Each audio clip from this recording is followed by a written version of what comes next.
Brothers and sisters, thank you for joining me. This is, again, a continuation of video number 11, teaching number 11. I am really trying to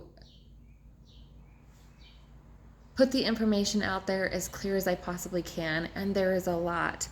My life has been one download after another, and it's so much information coming so fast that I'm trying to give it the best that I can, and sometimes I'm told, go back, there's still more. And so that's why this is a continuation. So there's two continuations. This will be the second continuation of video number 11 that I did. And so this one, I'm going to explain really quick two things. First, I'm going to explain how creation witnesses of Father and Mother. I'm going to show it on the board. And then I'm going to talk more about these new moon feasts and helping us understand why, yes, it's marked as one on the calendar, but the first day does not start until the night of the first. So when it goes from it goes dawn to dusk, dusk to dawn, and then dawn to dusk. And so when it starts that dusk, and once the light has been separated, the family brings in the light. So it's technically the second day on the calendar, but then it goes the 6-day period to the 7th day. And I know that that's really confusing, and I'm going to explain it the best that I can, the way that they've explained it to me, to help us understand creation calendar and the importance of these new moon feasts, and that it's really bringing in the Sabbaths of light. But in order to bring in light, you have to separate the darkness from the light.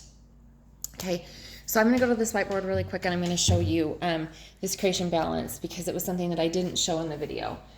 So you might have to zoom in to see this, but they were showing me that in creation balance, it doesn't matter whether you go, frontwards or backwards. It's an eternal flow of, it's an eternal flow. So the 12 and the 48. Okay, creation witnesses within itself of Father and Mother's beautiful creation. The patterns and symbolisms from their kingdom and passed down from kingdom to kingdom. This is the world without numbers that I was shown in the Dream of the Eternities. And so it doesn't matter whether you go frontwards or backwards with the pattern, it's eternal. So the first shall be last and the last shall be first. This is an eternal pattern. So it's complete no matter whether you start at the 12 and go forward to the 48, or you start with the 48 and go back to the 12. It's all in alignment with creation balance. So in this, you'll see that, so I showed you in all the videos how they went from 12 to 48 in creation balance. So with the directions and the seasons and all of it, our menorahs, how we got the 48. But if you look on this board, it doesn't matter whether you go frontwards or backwards, creation's going to witness of creation. So you take, so what they had me do was 12 times 4 is 48, and then, whether it was the 12 fathers, the 12 tribes, the 12 fruits, one fruit for each month, 12, everything was 48. Okay, so you take creation witnessing of itself, and that's 48. And so I was shown by Father and Mother, what is 4 plus 8? And I was like, oh my goodness, it's 12. So that's this right here. Okay, 4 plus 8 is 12. Okay, so then you have, and then they were like, okay, break the 4 down, or the 8 down. What equals an 8? And it's, okay, 2 4s. So then they said, okay, so add the 4 plus 4 plus 4 is 12. And then if you have 4 12, same thing, you can multiply it and you get 12. So you can go frontwards or backwards with creation. So you can go frontwards from 12 forward, you're going to get 48, and you can go back and create the 12. It's in that perfect balance and alignment with creation. Okay, so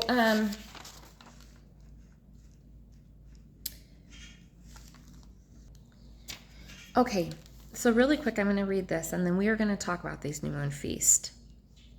So in order for a new kingdom and a new heaven and earth to be created, which heaven and earth is a new kingdom being created, everything must return as it was of how Father and Mother from the very first kingdom put creation into motion. Okay, and that includes the creation balance. So, and in teaching number 12, hopefully that will all be explained in great detail of the eternal balance and how a kingdom is brought forward. And it's all very beautiful, but now, why are the mysteries of the kingdom, being brought forward and restored and unveiled? Because that was the promise that, Father and Mother made to their children, that all things would be remembered. The mysteries of the kingdom would be remembered. And so that's why so many of us are being asked to share them right now. So the records that are coming forth live in us eternally. The world cannot erase what is eternal. They have tried to change it, but the truth will always resurface. Why? Because because these truths are eternal truths that live within our soul. We are eternal beings. We cannot erase the soul and spirit of a person. You can take away the flesh, but those truths still live on. These truths are being shared so everything can be brought back into balance and a new heaven and earth can be created and our King can be crowned. Okay?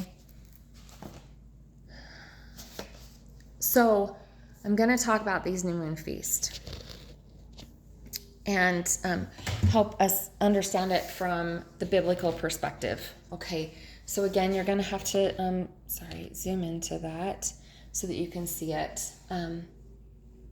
better. But let me see if I can, try to center it as much as I can here. Okay, and all this is being done, the return of creation balance, so a new heaven and earth, a new kingdom can be created. Okay? So this new moon feast I talked about in the previous video, or in the first part 11, that Mother is in charge of these new moon feast. And really it's Mother and Father. So you look at the prodigal son. She prepares this feast for her children. But this has to do with, the prodigal sons and daughters returning. What does Father do? Father prepares a huge feast has a huge feast prepared for his children, okay? And out of love, because Mother, okay, in Isaiah, it referenced the moon as a her. It's her light that's being brought in. The posterity cannot happen without the womb of the mother coming forward, bringing creation into existence. Okay, so the new moon feast. Okay, so when you look at this, I talked about how this lines up. Every month, the new moon feast is always on the first day day. And maybe they had me number this for this particular reason, because everything with Father and Mother is numbered. It is not named.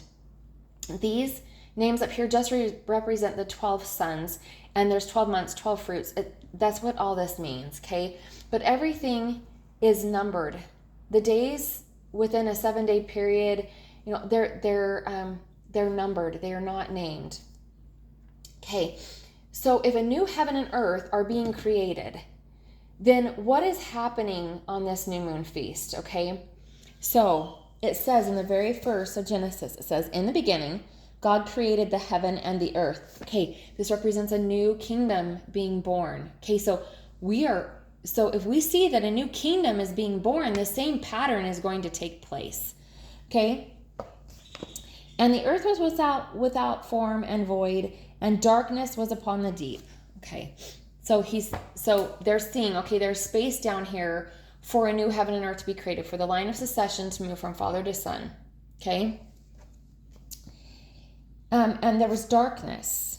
Okay, and what is happening now? The darkness, there's darkness all over. And the Spirit of God moved upon the waters.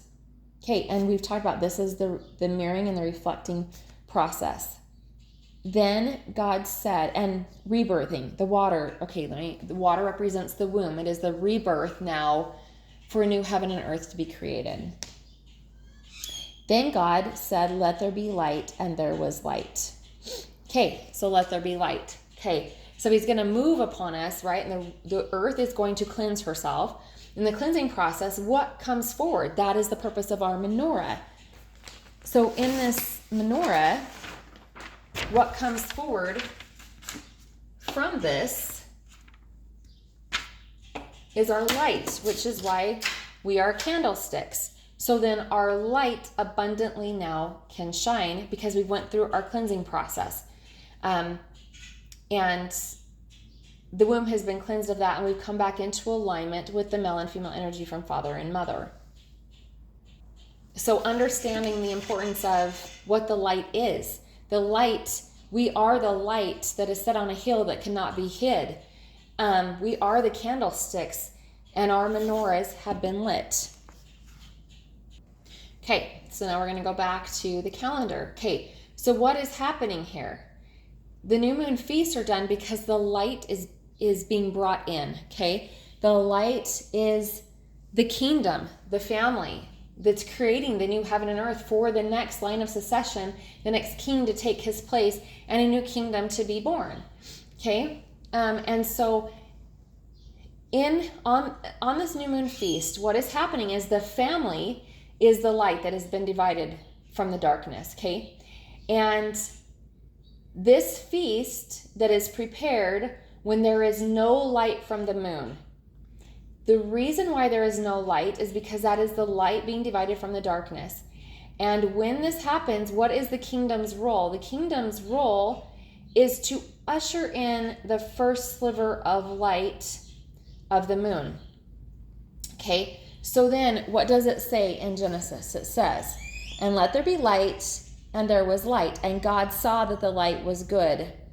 And God separated the light from the darkness. Okay, so that's what's happening. The light is being divided from the darkness, and that's why on the 8th, the 15th, and the 22nd, these are called Sabbaths of light. And then in verse 5 it says, and God called the light day, and the darkness he called night. So the evening and the morning were the first day. Okay, so now we're going to go what I have shared. Dusk to dawn, dusk to dawn. Okay, so I know that okay. So if you go from dusk to dawn, okay, this is not technically considered a day, but they had me put it here so that we understand, okay? So the very first thing that he did, number one, the very first thing that they had to do was divide the light from the darkness, okay?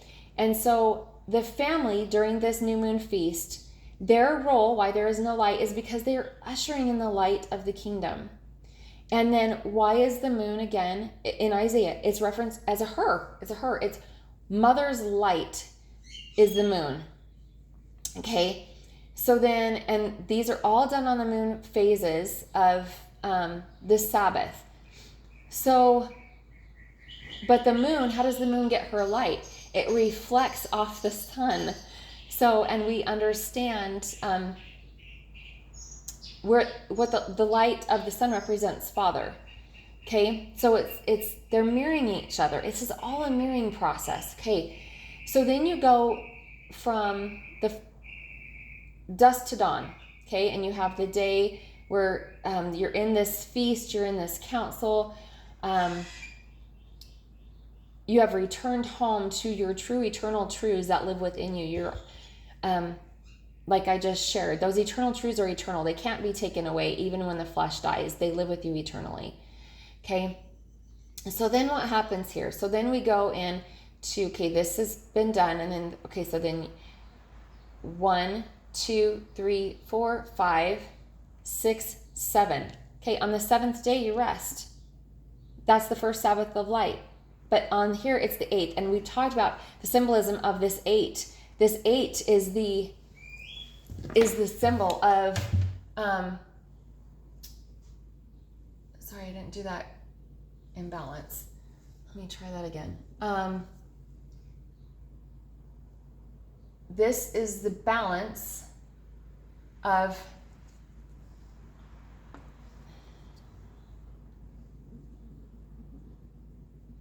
the male and female energy flowing, both sides flowing, okay? Both sides flowing.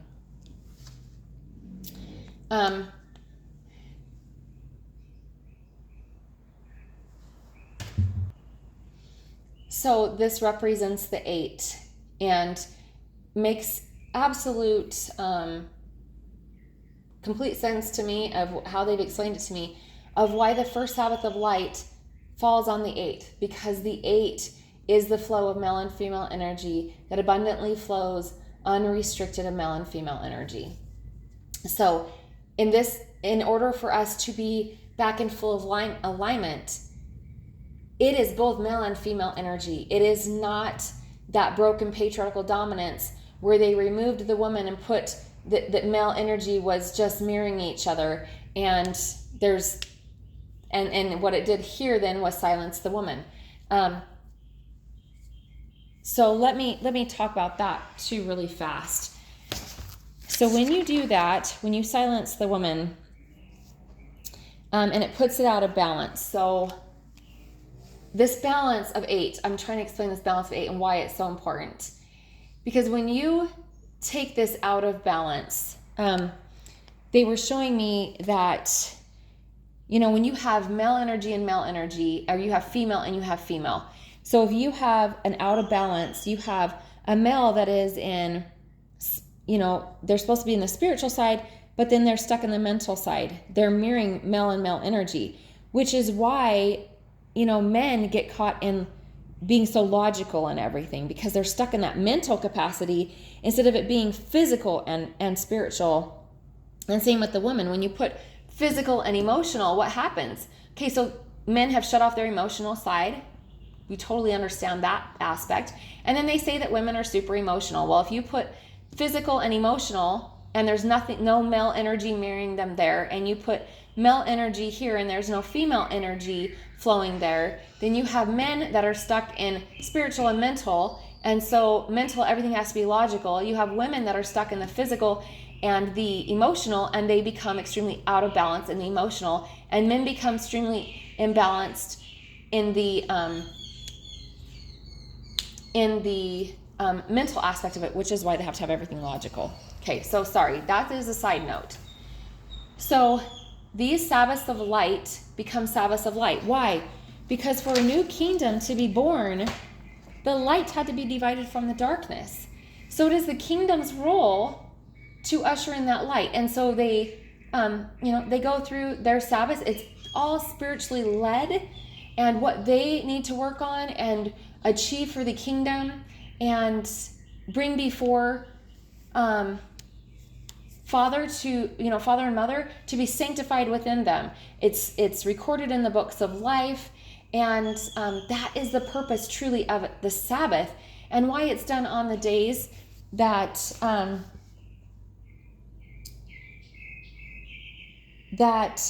father and mother created from the beginning. So if you go to Genesis 14, it says, "And God said, let there be lights in the firmament and the heaven, to separate the day from the night, and let them be for signs and seasons and days and years."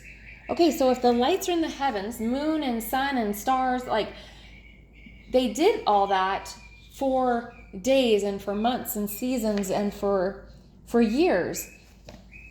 Days, the Sabbath day, it's in alignment with the lights that father and mother put in the firmament intentionally for their children to know the signs and what days of, true Sabbath. So hopefully this helps us understand the importance of creation calendar and what this new moon feast is actually doing and why there is no light, because it is ushering in the new moon. The feast is not performed here, because then what happens if it's performed here? Then you have 1, 2, 3, 4, 5, 6, 7. You have, let me see, did I do that right? Okay, you have, if it was performed here, you have 1, 2, 3, 4, 5, 6, 7.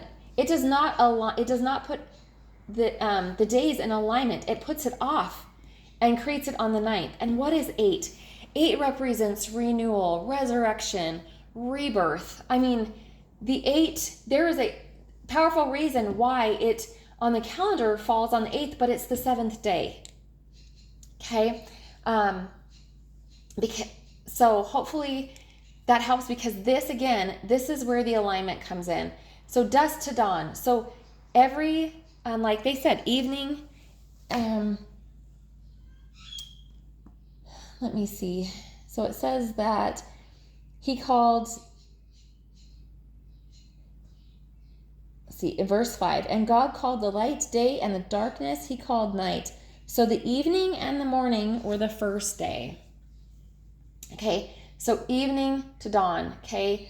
And so if we understand he had to go through this, why there's no light from the moon. We had to go through this first in order for a new heaven and earth and kingdom to be born. This new moon feast, you cannot create a new kingdom and earth without this. And so there is no light, because the light is being divided from the darkness. So hopefully that helps us understand this calendar better, and the way that it was given,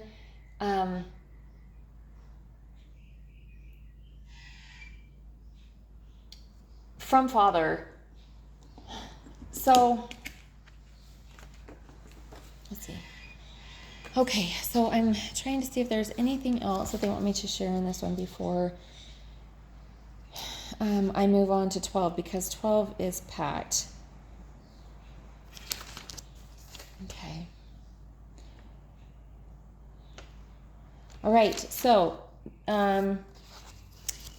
again, take all things, to Yahshua for yourself, that you may learn and understand, and ask Father and Mother questions. They want us to ask them questions so that we more fully understand their creation and how these things were designed. Have a wonderful day.